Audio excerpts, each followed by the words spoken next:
প্রধান উপদেষ্টার বাসভবন রাষ্ট্রীয় ঐতিহ্য ভবন যমুনায় সার্বিক নিরাপত্তা জোরদার সরাসরি সংযুক্ত করেছে আপনাদেরকে। মূলত আজ সকালবেলা পে স্কেলের দাবিতে সরকারি কর্মকর্তা কর্মচারীরা তারা যমুনা ঘেরাও কর্মসূচি পালন করেছিল এবং তারা মূলত 2 দফায় পুলিশের বাধা উপেক্ষা করে তারা যমুনার সামনে চলে গিয়েছিল। তার পরপরই মূলত আইন শৃঙ্খলা বাহিনীর সদস্যরা তাদেরকে সরিয়ে দিয়েছে এবং সাউন্ড গ্রেনেড, জলকামান, টিয়ারশেল নিক্ষেপ করে ছত্রভঙ্গ করে দিয়েছে। এবং এই মুহূর্তে যমুনার যে সড়কটি রয়েছে, যমুনার সামনে দিয়ে যে সড়কটি রয়েছে ভিআইপি সড়ক, সেই সড়কটি কিন্তু পুরোপুরিভাবে বন্ধ করে দেওয়া হয়েছে এবং এই সড়ক দিয়ে যান চলাচল বলা চলে গতকাল রাত থেকেই বন্ধ রয়েছে। আজকে পুলিশের বাধা উপেক্ষা করে যারা কর্মকর্তা কর্মচারীরা রয়েছেন তারা মূলত গিয়েছিলেন এবং তার পরপরই কিন্তু আমরা আসলে যেমনটি দেখেছি যে পুলিশ তাদেরকে বাধা প্রদান করেছে এবং বাধা প্রদানের মাঝেই জলকামান, সাউন্ড গ্রেনেড নিক্ষেপ করে তাদেরকে ছত্রভঙ্গ করে দিয়েছে এবং তার পরপরই মূলত আরও বেশি আইন শৃঙ্খলা বাহিনীর সদস্যদের যে সড়ক উপস্থিতি সেটি কিন্তু দেখা গিয়েছে। এবং আমরা যেমনটি আসলে দেখছি যে এখানে পুলিশ, আর্ম ব্যাটালিয়ান সহ rapid action battalion, RAB, BGB রয়েছে, এছাড়াও সেনাবাহিনীর অতিরিক্ত সেনাবাহিনী মোতায়েন করা হয়েছে, পিজিআরের সদস্যরা এখানে মোতায়েন রয়েছে। তো সার্বিকভাবে যে নিরাপত্তা, সেই নিরাপত্তা কিন্তু ইতিমধ্যেই বলা চলে যে জোরদার করা হয়েছে। এবং আমরা যেমনটি আসলে এখানে দেখছি যে এর আগে থেকেই মূলত ইনকিলাব মঞ্চ তারা কিন্তু ইন্টারকন্টিনেন্টাল যে মোড়, সেই মোড়ে তারা অবস্থান করছে এবং সেখানে তারা লাগাতার অবস্থান কর্মসূচি পালন করছে। এছাড়াও সরকারি কর্মকর্তা কর্মচারীদের পক্ষ থেকে যেমনটি জানানো হয়েছে যে তারা মূলত আজকে তাদেরকে সরিয়ে দেওয়া হয়েছে এবং তাদের যে দাবি, সেই দাবির ক্ষেত্রে তারা কিন্তু আবারও এই দিকে তারা আসবেন এমনটি তারা কিন্তু জানিয়েছেন। এবং তারা বিভিন্ন অলিতে গলিতে যে মোড়ে বিভিন্ন জায়গাতে তারা জড়ো হয়েছেন এবং জড়ো হয়ে তারা কিন্তু আবারও বলেছেন যে তারা আসলে ইন্টারকন্টিনেন্টাল এবং প্রধান উপদেষ্টার বাসভবনের দিকে তারা অগ্রসর হবেন এমনটি তাদের বেশ কিছু সূত্র আমাদেরকে জানিয়েছেন। এবং আমরা যেমনটি দেখছি আইন শৃঙ্খলা বাহিনীর সদস্যরা তারা কিন্তু এখানে সকল ধরনের প্রস্তুতি তারা নিয়ে রেখেছেন। বিজিবি রয়েছে, র্যাপিড অ্যাকশন ব্যাটালিয়ন, র্যাব রয়েছে, সেনাবাহিনী রয়েছে এবং এখানে কিন্তু জলকামান রেনে রাখা হয়েছে, সাজোয়া যান রাখা হয়েছে, পুলিশ তাদের যে সকল প্রস্তুতি সে সকল প্রস্তুতি তারা নিয়ে রেখেছেন। এবং মূলত এরই মাঝে কিন্তু সেটা বলা চলে যে সার্বিক যে নিরাপত্তা, সেই নিরাপত্তা কিন্তু চলছে। এবং এর আগেই মূলত বলা চলে গতকাল রাত থেকেই যে নিরাপত্তা সেটি কিন্তু রাখা হয়েছিল, কিন্তু সেই নিরাপত্তা উপেক্ষা করেই কিন্তু কর্মকর্তা কর্মচারীরা তারা আজকে প্রধান উপদেষ্টার বাসভবন ঘেরাও করেছিল এবং সেখানে তারা তাদের যে নবম পে স্কেল তারা চাচ্ছে, সেই নবম পে স্কেলের দাবি নিয়ে তারা অবস্থান করছিল। তারা বারবারই বলেছেন যে তাদের প্রজ্ঞাপন দিতে হবে,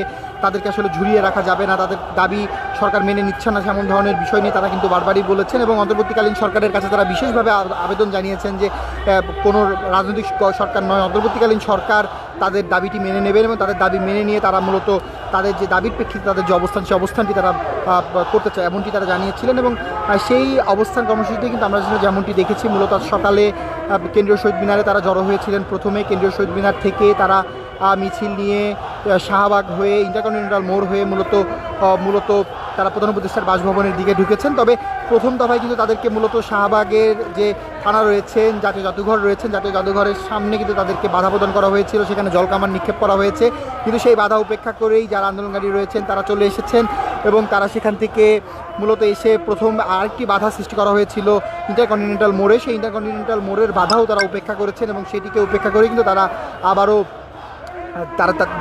তারা প্রধান উপদেষ্টার বাসভবনের দিকে চলে গিয়েছেন এবং প্রধান উপদেষ্টার বাসভবনের সামনে গিয়ে তারা কিছুক্ষণ সময় অবস্থান করেছে এবং পরবর্তীতে আইন শৃঙ্খলা বাহিনীর সদস্যরা সেখানে তাদেরকে বোঝানোর চেষ্টা করেছেন এবং তাদেরকে বলেছেন তাদের নিজেদের জায়গায় চলে যাওয়ার জন্য তাদের দাবির ক্ষেত্রে তাদের প্রতিনিধিদের সাথে সরকারের সাথে যোগাযোগ করে দেওয়ার যে বিষয়টি, সেটি আইন শৃঙ্খলা বাহিনীর সদস্যরা সাহায্য করবেন।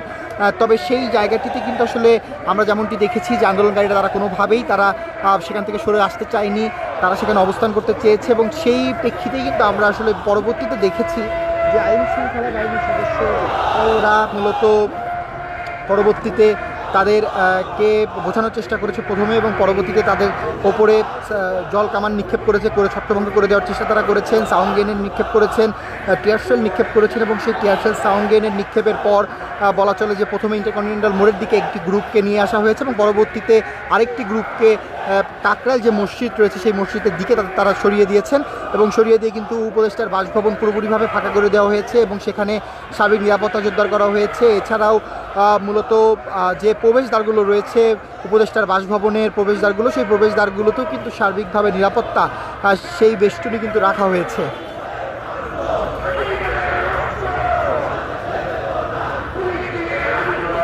আমরা যেমনটি দেখছি এখানে বিজিবি সদস্যরা রয়েছেন, র্যাপিড অ্যাকশন ব্যাটালিয়ন র্যাব রয়েছেন এবং ঢাকাতে কিন্তু ইতিমধ্যেই বিজিবি মোতায়েন করা হয়েছে সার্বিকভাবে নিরাপত্তার জন্য।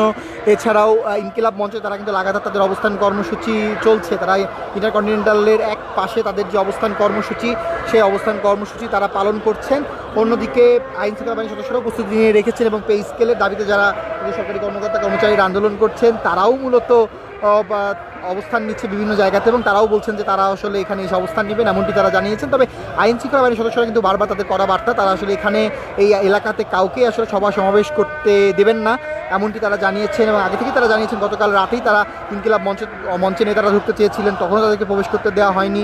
তো সব কিছু মিলিয়ে আসলে তারা তাদের যে দাবি, তাদের যে আন্দোলন, সেই আন্দোলন বা তাদের যে কথা, সেই বার্তাটি তারা চালিয়ে যাচ্ছেন। অন্যদিকে ইনকিলাব মঞ্চ ইন্টারকন্টিনেন্টাল মোড়ে অবস্থান নিয়ে রেখেছেন, তারা লাগাতার অবস্থান কর্মসূচি পালন করছেন এবং সার্বিকভাবে যে নিরাপত্তা, সেই নিরাপত্তা কিন্তু জোরদার করা হয়েছে আইন শৃঙ্খলা বাহিনীর সদস্যদের পক্ষ থেকে। এই ছিল আমার কাছে এই মুহূর্তে ইন্টারকন্টিনেন্টাল মোড় থেকে সর্বশেষ।